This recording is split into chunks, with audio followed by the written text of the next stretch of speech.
and orders him out of the car. Out of the car or you're going to get tased. Everything's being recorded, son. I got no problem with that. Get out of the car. Yes. Get down on the ground now. Down on the ground. Oh my now. God, stop yelling at me. Down on the ground. Right here, facing me. Down on the ground now. What do you mean? Get on your belly right now. This is what American... Put your phone down and put your arms out to your side now. Sergeant Frost kicks Guilford's cell phone away. I don't have a weapon. Hey! You can't do that! Get your hands behind your back. You're under arrest. Just about 90 seconds before backup arrives, Sergeant Frost tases Guilford, but he's too close for it to work properly. Roughly 14 seconds later, you hear gunshots. Sergeant Frost says Guilford attacked him, hitting him repeatedly with his fist. Take a look at this slow-mo, frame by frame. You can make the scuffle out just a little more clearly. That's the point. I shot one. Priority backup. I'm bleeding. This body cam video captures Sergeant Frost at the scene, transported to the hospital with these injuries. And the officer cleared of all wrongdoing. The prosecutor concluding that Frost was acting in self-defense, that he truly believed that he was going to be killed or have serious bodily injury. Now, among the cited evidence, there was damage to the body camera. It actually was broken off in pieces around that site. Findings that Guilford's wounds were from the front, and the trajectory of the bullets all indicated to the prosecutor's office that there indeed was a struggle. The family now filing a federal and civil lawsuit alleging the officer used excessive force, violated their son's constitutional rights, and wrongfully caused his death. Oh, okay, those last two issues, the excessive force and the constitutional rights, let's start there. I have a lot of questions for you about this case. What constitutional rights is the family alleging this officer violated, and why excessive force? Initially, that it was an illegal stop, that he had every right to flash his lights at the police officer. They say the law says that. According to the Michigan driver's booklet, you can't flash your lights, your high beams at an oncoming car when it's within 500 feet, that it is illegal. That's why the officer pulled him over. That's a traffic Isn't stop. this also in dispute? It's that the wording is a little nebulous. You can't glare your lights in Michigan, but flashing might be something that is acceptable. Isn't that sort of where the rub is? That's what they're saying, and the law is a little nebulous, you're right, inconclusive, but the traffic book that you read before you take your exam says it's illegal. Okay, so that's interesting for a lot of our viewers, because I think every one of us drives and flashes a light at oncoming, vehicles. Yeah, that's Michigan. This is Michigan.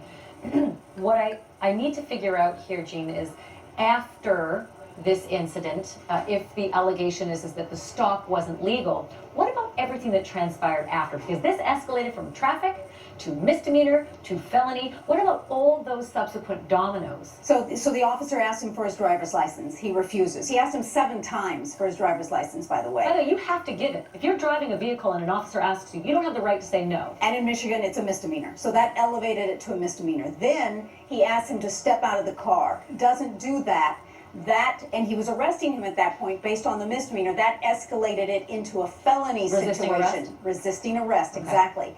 And then you saw that struggle. So now once we've gone from traffic stop to misdemeanor for not providing your identification as a driver, to, was it the felony when you're resisting arrest? Mm-hmm. Okay, it's a felony resisting arrest. He's now down on the ground, and he still believes he's got the right to continue his videotaping and won't let go of his phone. That is clearly not your right. Let's just be really clear for viewers. You're not allowed to just hold your phone and continue to videotape. By that point, the resist becomes very physical, and the officer says he becomes in a struggle for his life. That's right, and the officer's intent was to use the taser, but the taser didn't work because, according to the prosecutor's report, the taser was too close to the body. Prosecutors say that then allowed the young man to stand up, and as you saw on some of those freeze frames there, to strike the officer. Now, the family disagrees, saying that they do not believe that their son at all hit the officer. Wow. That video so they question those injuries.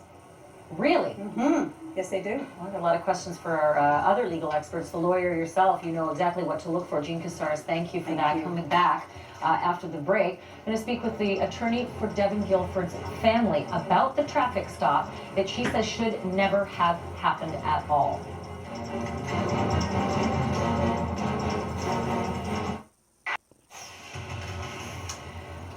Most of us do this. We flash our lights at oncoming cars when they don't dim their bright lights and it seems kind of blinding. But in the situation that we're talking about right now, a 17-year-old teenager ended up shot and killed by a policeman after he did just that. One of the biggest questions is, why didn't 17-year-old Deven Guilford just cooperate with the police officer when he was stopped? Here's a look at some of that exchange. You have two choices. You can get with the program and start to comply with this traffic stop, or you're going to be taken to jail. Those are your two choices. Driver's license, registration, and proof of insurance, please. I do not have my license, sir. I am going to get it. You don't have your driver's license? I do not have it Why is that? because I just drove my brother to the church. You do not have your driver's license on your person, correct? Yes, I do. Where is it? You do not have to see it. One of the attorneys for Deven Guilford's family is joining me live now to talk a little bit more about this. Cynthia Heenan, thank you so much for being with me today. I do have so many questions about this case. Can I ask you why it is Deven's family believes that Deven was not at fault or that Deven's actions may not have led to the conclusion that the officer fired justifiably? Well, from our perspective, it's quite clear, I think, watching the video, that the police officer escalated the encounter throughout that short period of time. Initially, Deven, as you can see, just thought he was doing something helpful, being a good citizen, and instead of that being recognized, he's being argued with and berated, and I think probably in his view being treated like a criminal. So, He's Ms. a young Heenan, man, obviously. I do he was hear what you're 17. saying. I hear what you're saying, but I do take issue with the police being the party that escalated this. It seemed to me when I watched that in its entirety, that officer asked very nicely 7 times for your client's son to provide him with a driver's license. And that's not negotiable. You have to do that, and it becomes a legal issue for the officer when a driver won't do that. So did the driver escalate this incident, or did the officer escalate this incident? Well, I take issue with your position that he was required to produce his driver's license because under Michigan and federal law, it is legal to refuse an unlawful police order. And as we've indicated, we don't think the stop was legal. But the main point is that the officer had so many different opportunities to resolve the situation, de-escalate the situation. He'd already called for backup, and as you know, backup arrived within a minute of the shooting.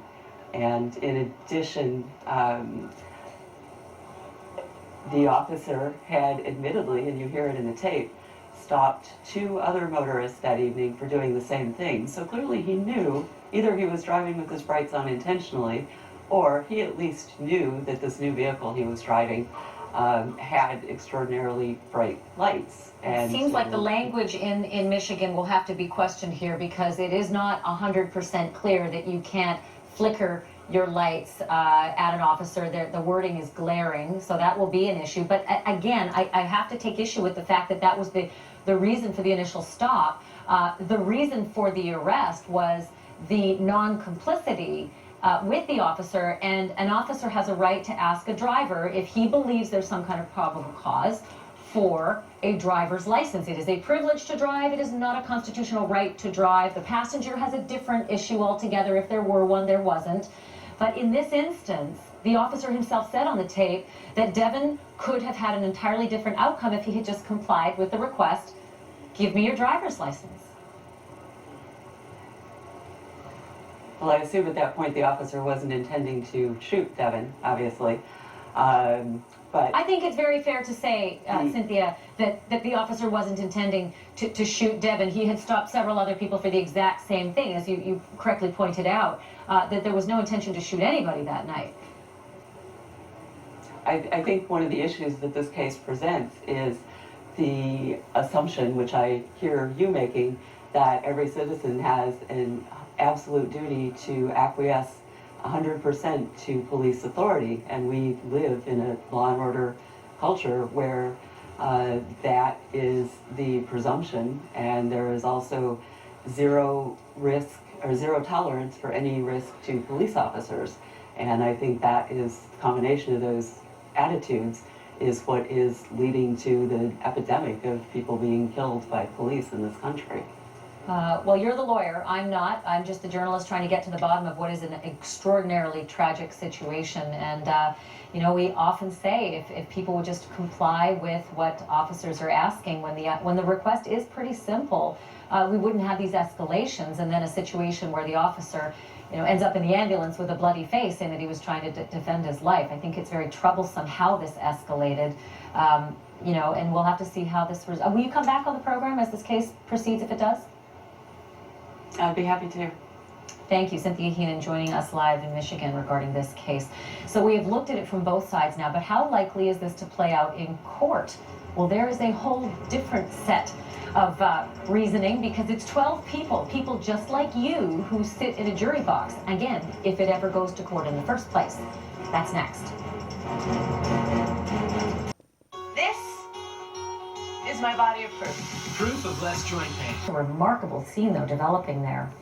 I want to get back to that other story that we just left you with before the break. It was that senseless death of a teenager in Michigan, just 17 years old. Here he is in better times, pulled over, though, by an officer after flashing his lights. After that, not complying with the officer's orders. I just spoke with one of the attorneys for the teenager's family. That family is now suing for wrongful death. HLN legal analyst Joey Jackson is here.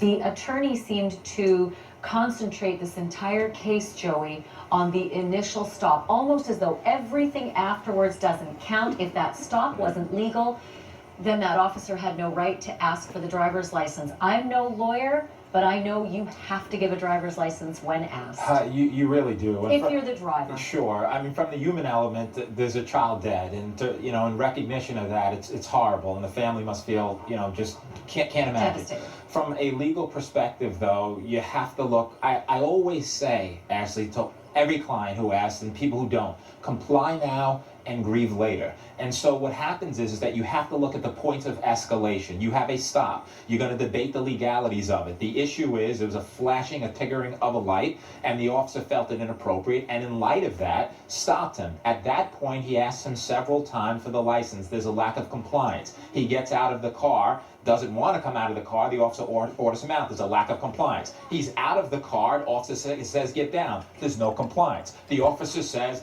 get the cell phone away. There's no compliance. It escalates from there. Now, we don't see the critical 14 seconds on that video, but if you blow it up frame by frame, it appears as though there's some kind of altercation. Now, what we do know also is that there was a medical examiner who examined, and apparently the shots were from the front. The shots the officer fired were frontal shots, and the trajectory, there was an indication of some type of struggle. So the question then becomes, was the officer in reasonable fear for his life, such that he needed to act in a deadly way? And that's going to address the lawsuit, whether or not they have a suit. But from the looks of that tape, it appears as though the officer acted in accord with what the officer needed to do under those circumstances. And to be so clear, the attorney, you know, no disrespect, and I am not a lawyer, but it is not your right to refuse to hand over your driver's license if an officer's at your window asking. Assert your rights in court later. Absolutely. Yeah. Assert your rights. You think the officer did something wrong, you think you don't like the way you're treated, go to court, let your lawyer resolve it, don't take it into your hands, but the case is going to turn on what happened outside of that car, and was the officer in imminent fear for his life such that he needed to fire? If the question is yes, the lawsuit goes away. Every one of us with children is just so